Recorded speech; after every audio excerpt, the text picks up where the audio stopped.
2-inch lift kit on a 1989 to 1998 Suzuki Sidekick. First thing you want to do is place a chalk block in front of that front tire. Keep it from moving back and forth. Next thing you want to do is loosen the lug nuts. Next thing, place your jack right under the rear axle.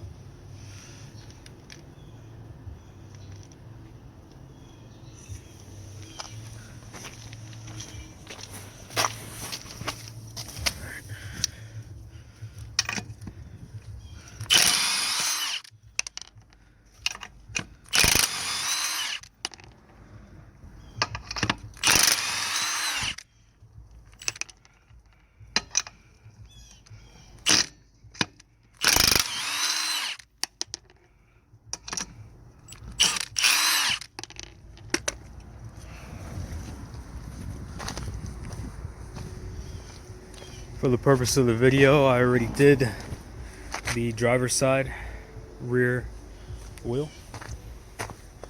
Now we will jack it up, and that's gonna fall right off.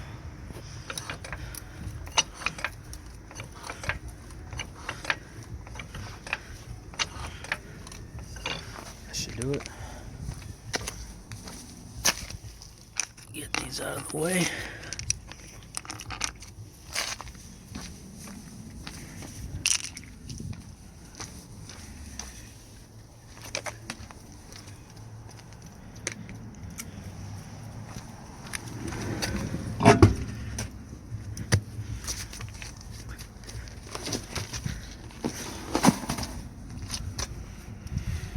All right, on to the next step. Next thing you're going to want to do is remove the passenger rear shock.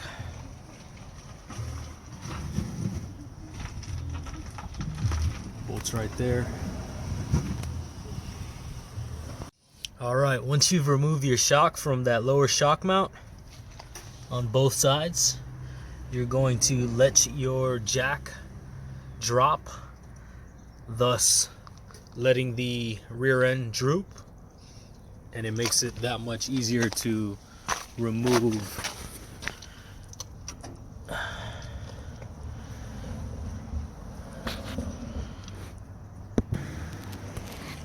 Next, you're going to want to kind of place your foot there, wiggle it around until you're able to finesse that spring out.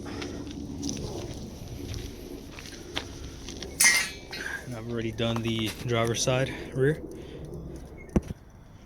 So now that you have your rear springs out, it'd probably be a good idea to clean them up and give them a nice coat of primer and paint. So I'll be doing that now. You can also clean up this area down here. All right.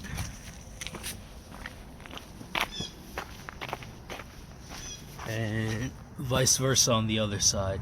Just clean it up.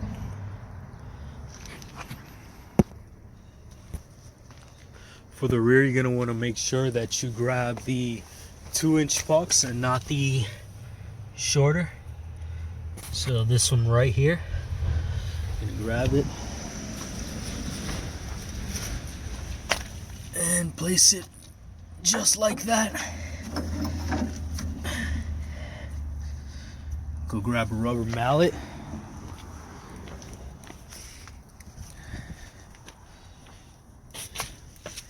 And then you're just gonna give it a couple taps.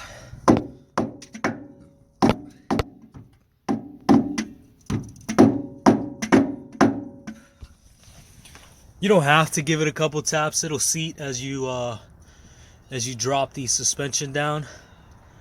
But for this, you know, just decided to give it a couple taps. So now we'll do the driver's side rear.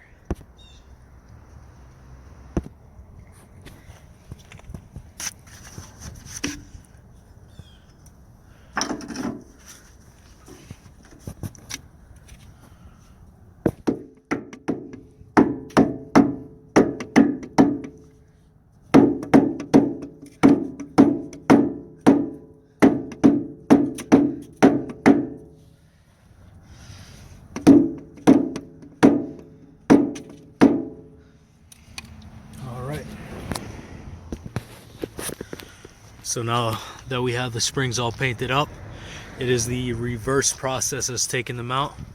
Pretty simple.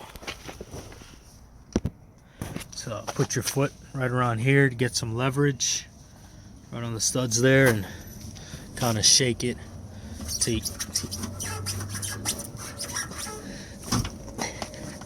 till you can get it seated right there. Biggest thing is making sure you have the end of the spring on that indentation there. You can see that right there, set up here, and that pretty much wraps it up. Now you can drop the body back on the rear end. Quick caveat, just make sure you reinstall the shocks on the shock mount. There you go.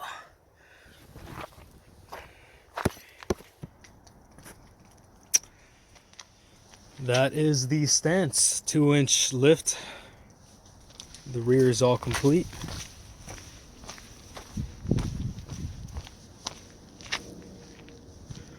Moving on to the front.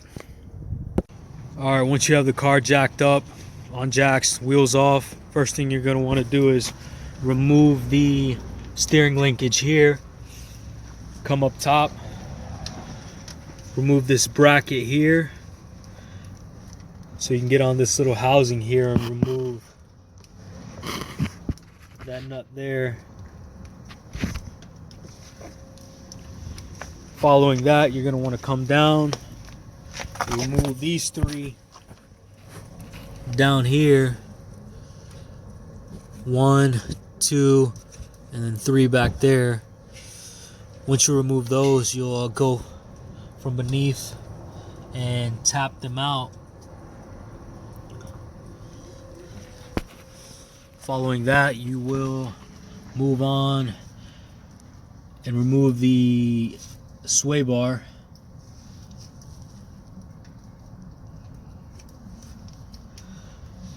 And once you have that off, you're going to kind of finagle and finesse this this spindle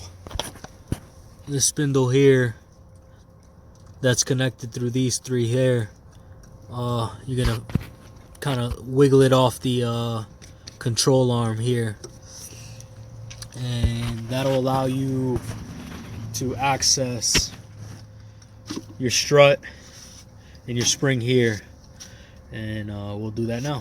All right, once you get that strut tower mount off, it's best to cut down those bolts and tap them out, because you're gonna need to use these that come with the kit. They're a lot longer to just compensate for the thickness of that puck.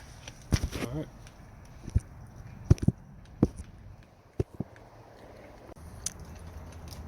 Alright, so when getting it all back together, it's going to look something like this. You're going to have your steering linkage off, your sway bar off, your spindle disconnected from that control arm, that lower control arm there. And for the video, I have the puck already in there. I am using a ratchet strap to decompress the strut, just to make it that much easier to fit it on that strut mount tower up there. All